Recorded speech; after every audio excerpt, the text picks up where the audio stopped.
Bonjour. Le projet de loi sur le parrainage est passé hier en commission. Les Échos nous disent, après 10 heures de débat, le texte est passé. Mais la réunion a été houleuse, précise l'AS, surtout lorsque Mamadou Lamine Diallo a déclaré à l'endroit de la majorité « Vous votez bêtement des lois », souligne l'AS, qui nous apprend également que Maître Djibril War et Bara Dolly ont failli venir aux mains. Les Échos reprennent quelques déclarations. Cheikh Bamba Dièye qui dit à Ismaïla Madior Fall « Vous êtes en train de détruire ce pays et ce n'est pas sérieux ». Abdou Mbow qui affirme « Le 23 juin, c'est l'avenir du pays qui était en jeu.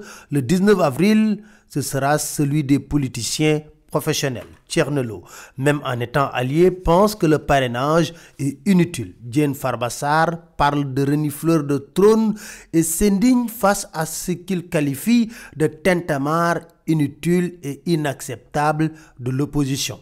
Et la majorité se met en branle. Adjim Bargane Kanouté déclare dans Vox Populi « Comparer le 19 avril au 23 juin, c'est insulter l'intelligence des Sénégalais. » Zahra Iyane Thiam est convaincu qu'il ne peut y avoir un second 23 juin. Mame Adama Gueye dans Vox Populi, toujours averti en ces termes, le forcing n'amène que des querelles, Macky doit arrêter. Dans l'Observateur, Aline Fall, qui se fend d'une interview, estime que s'il advenait que le peuple se mobilise contre ce projet, cela signifierait simplement qu'il se serait fait instrumentaliser pour livrer bataille contre lui-même. Karim Wade semble être bien décidé pour mener la bataille présidentielle. L'AS nous dit qu'il a franchi le premier obstacle vers la présidentielle en s'inscrivant hier sur les listes électorales. Les Échos estiment qu'il a fait un show inutile. Ses partisans ont tout de même jubilé hier à la permanence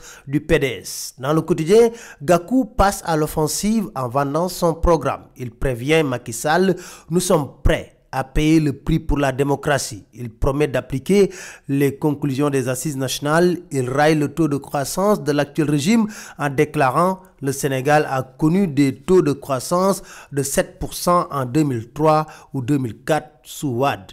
La crise scolaire persiste selon l'AS. Le G6 a décidé de bouder encore les classes pour 3 jours. Le procès Imam Ndao se poursuit à la barre. Vox Populi nous dit on a enregistré les confections d'Abdoul Aziz Dia alias Abou Zuber, son nom djihadiste, un jeune étudiant en géographie à l'université Cheikh Anta Diop de Dakar qui a raconté son parcours jusqu'au bastion de Boko Haram à Abadam.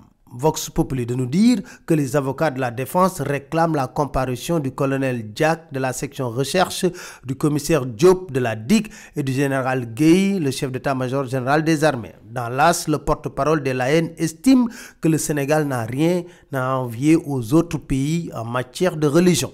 Les 23 lions seront connus le 3 juin, révèlent les Échos. C'était tout. Merci. Très bonne lecture à tous.